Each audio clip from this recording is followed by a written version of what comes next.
పేట్ ఏరియాలో ఉన్నాం. హైదరాబాద్ నడిబొడ్డులో ఒక పెద్ద ఉద్యమం జరుగుతుంది. ఇది చాలా అవసరమైన ఒక ఉద్యమము, ఒక ప్రొటెస్టు.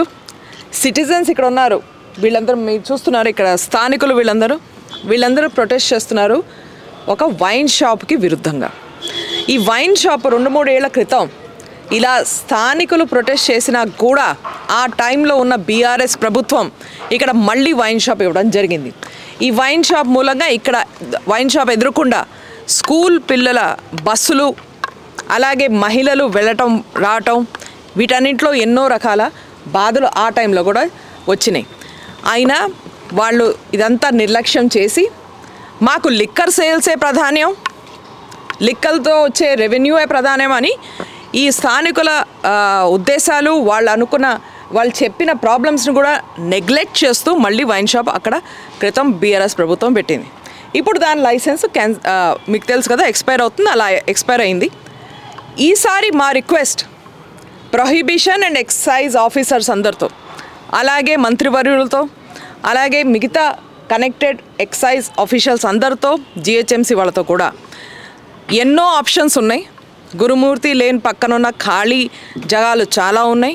ఈ వైన్ షాప్ని చాలా ఈజీగా తక్షణం అక్కడ ట్రాన్స్ఫర్ చేయొచ్చు. దీని మూలంగా ఎవరి హక్కులు ఉల్లంఘనం అవ్వవు. వైన్ షాప్ వాళ్ళ హక్కులు, వాళ్ళు బిజినెస్ చేసుకోగలరు, ఎక్కడన్నా కమర్షియల్ ఏరియాలో ఖచ్చితంగా చేసుకోగలరు. అలాగే ఇక్కడ ఉన్న వందలాది వేలాది మంది రెసిడెంట్స్ ఎక్కడైతే ఎవరు ఉంటున్నారో వాళ్ళకేమి ఇబ్బంది లేకుండా కూడా ఉంటుంది. కాబట్టి ఈ సమస్యని ఇలా పరిష్కారం చేయమని మా అందరి రిక్వెస్ట్ ప్రభుత్వంతో, అలాగే మంత్రివర్యులతో, ఆఫీషియల్స్తో. ఇందుకోసం ఇవాళ చూస్తున్నారు, మేమందరం ఇక్కడ కలిసి వచ్చాం. 30వ తారీఖు డెడ్లైన్ అని మాకు తెలిసింది.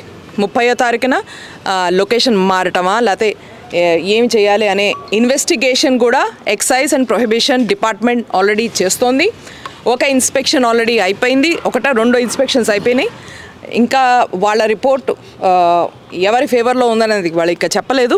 కానీ ఖచ్చితంగా ఈ ఉద్యమం, ఇలాంటి ఆందోళన కంటిన్యూ అవుతుందని నేను అనుకుంటున్నాను. ఎందుకంటే ఆ టైంలో కూడా నా పరంగా నేను వ్యక్తిగతంగా ఈ స్థానికులతో ఆ టైంలో కూడా నుంచున్నాను, ఇవాళ కూడా ఉన్నాను.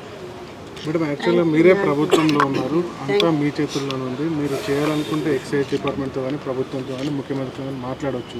దీనిపైన మీరు ఇప్పటివరకు ఎందుకు మాట్లాడలేకపోయారు? ఇంతవరకు మేము మాట్లాడుతూనే ఉన్నాం, అందుకనే ఈ ఇన్స్పెక్షన్స్ కూడా అయినాయి. మేము చెప్పిన ఇన్స్పెక్షన్స్ మాకు కాంగ్రెస్కిను బీఆర్ఎస్ ప్రభుత్వానికి ఇదే డిఫరెన్స్. బీఆర్ఎస్ ప్రభుత్వం వైన్ షాప్స్తో పాటు ఉంటుంది, కాంగ్రెస్ ప్రభుత్వం స్థానికులతో పాటు ఉంటుంది. ఇంకో మాట ఏంటంటే ఈ దేశం ఒక డెమోక్రటిక్ దేశం. ప్రతి సామాన్యులకి అందరికీ హక్కులు ఉన్నాయి. వాళ్ళకి ఏదైనా నచ్చకపోతే, వాళ్ళు ఏమైనా మార్పు రావాలి అనుకుంటే ప్రభుత్వానికి చెప్పడానికి, అలాంటి వాళ్ళు అప్పుడు వాయిస్ ఇస్తున్నప్పుడు మేము వీళ్ళతో ఉండాలి. అందుకోసం ఉన్నాం. ఖచ్చితంగా ప్రభుత్వంతో పాటు కోఆపరేట్ చేసే అవుతుంది. సొల్యూషన్స్ కూడా అలాగే వస్తాయని నా నమ్మకం. లేకపోతే మీరు తీసుకోండి మేడం. లాస్ట్ టైం మీరు పోలింగ్ కూడా పెట్టారు, అప్పుడు కూడా మనకు 98% వచ్చింది. ఓకే, మీరు చెప్పండి.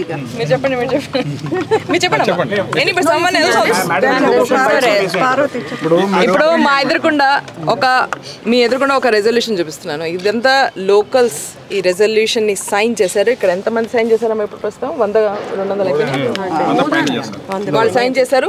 అలాగే బీఆర్ఎస్ ప్రభుత్వం టైంలో ఇక్కడ ఒక ఓటింగ్ కూడా జరిగింది.